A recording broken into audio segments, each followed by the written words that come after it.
Hello, my name is Greg and welcome to Puppet Zone episode 3. Today we're going to be looking at puppet props. That's right, puppet props. And really the world of props is just limitless. But we're going to kind of narrow it down in this short video and look at a couple of things that you can use, a couple of methods that you can use for props. And so let's jump right into it. One of the first things that I look for when I look for a prop for my puppets is really a child's toy. Children's toys are great, whether little soft preschool toys or play food, play tools, anything like that. They work great as props. And here's one of the ways to use them. I like to use paint sticks. These stir sticks that you get them for free usually when you buy paint. If you paint them black, they tend to disappear. And you put some Velcro on them and you can adhere them to just about anything. And so now my puppet can hold my prop. And a little tip about this, if you'll put the stiff part of the Velcro on here, for whatever reason, the stiff part is what everybody wants to use. And so there's always, at least where I'm at, there's always the soft side of Velcro laying around in bundles. And so I always put my stiff part onto the prop stick that I'm going to be using for a variety of props, and then I put all that leftover stuff on all of my toys and whatnot, and it works great for a variety of things. And so yeah, so children's toys are great for props, and so when you've got a puppet, let's see if we can do this real quick.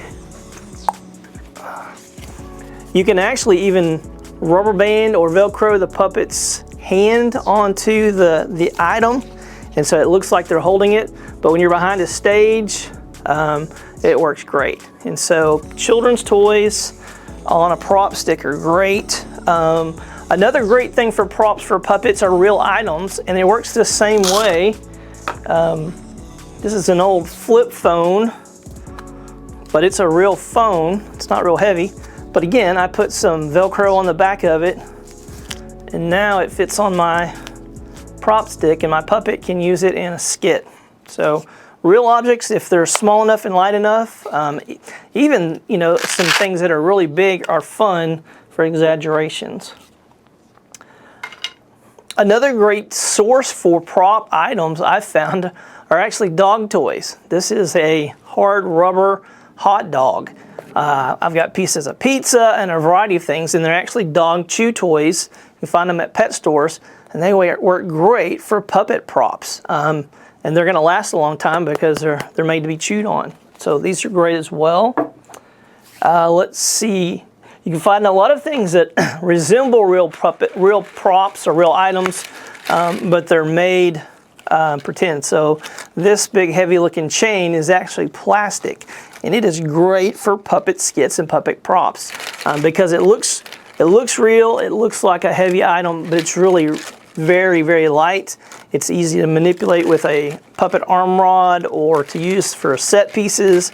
And so if you look for, around Halloween, you can find stuff like this, but you can also find stuff, you just kind of Google plastic chains or plastic hammers, and you'd be surprised what you find.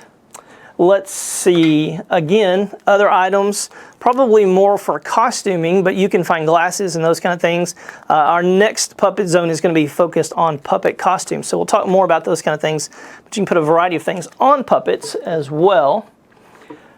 Probably my all-time favorite thing to use for puppet props, it's really paper. That's right. Anymore, you can find pictures of just about anything that you can turn into a prop. And so my puppet now has access to his iPad in our skit. Okay, looks real, but actually it's just a printed picture that I got off of my graphics or my clip art subscription. My favorite one right now is freepix.com, but you can find all kinds of free stuff online.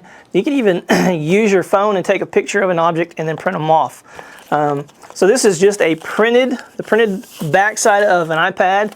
It is glued onto a piece of cardboard, and that cardboard is on a paint stick, and it's not even Velcroed. This one is just taped on there. And so, but they look great, and so you can use all kinds of items. You can use printed items like that for set pieces. And so there's just a variety of things that you can do with printed images. And when you can't print them, you can draw them yourself. And so you can use paper, you can use, what's it called? Foam core. Foam core is basically paper, and in between the paper is some styrofoam. It's kind of sandwiched in there. It's usually pretty thin and it works great. It looks like this, okay? And so this is a big piece that we did for a Christmas musical kind of thing. It's actually a color sheet that we enlarged and drew and painted. I separated the hands so that they would have some movement during the skit. This thing's about 10 or 15 years old, so it doesn't want to work a whole lot right now, but it was pretty neat. But again, it's made out of foam core, and then it's just braided together to give the arms some movement. Let's see if you can see that. You've got some Velcro on there to hold it up. And this is actually a puppet arm rod that I've used to connect things to make multiple things move. But again, it is made out of foam core. And so it's very sturdy. It's paintable. You can cut it and glue it. And so it works out really well.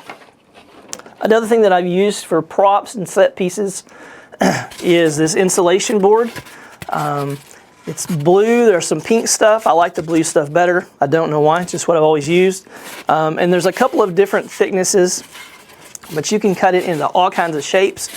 You can carve it, you can paint it, and it looks great. It's got a little bit of flexibility, not much, but it's gonna give you a sturdy set piece. Now it is very breakable. I mean, it's easy to break. If you bend it too much, it's gonna break and crack. But it works great. You can put it onto frameworks, and it does really well.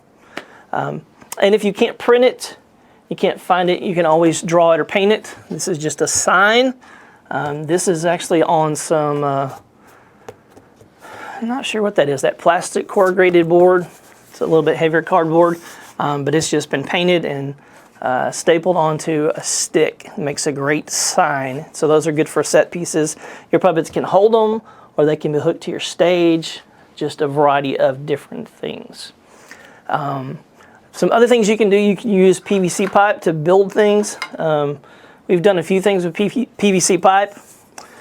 They can be your framework that you put paper or cardstock or whatever it is you're building on there.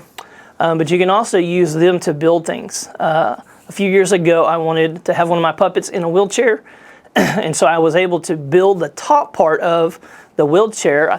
Let's see, we'll put a picture up here. This is what it looked like. You didn't see the bottom of it, so I didn't need to worry about the wheels or the seat or anything like that. I just needed something that the puppet could back up into. And I did that with PVC pipe and some black tape, and it worked out really well. So there's just a lot of different things that you can do for puppet props. But really, your go-to things are things that you can print, or children's toys, or just real objects that you can use. Anything that you can attach to a paint stick or just a scrap piece of wood. I like to paint it black because it tends to disappear on my black stage. And so lots of things that you can do with this. And so that's a quick rundown on puppet props. If you've got some questions about some things, or you want me to show you how to do some things, just drop that down in the comments, and I will put together some how-to things for puppet props in some upcoming episodes. But our next episode is going to be focused on puppet costumes. So until then, have a great one.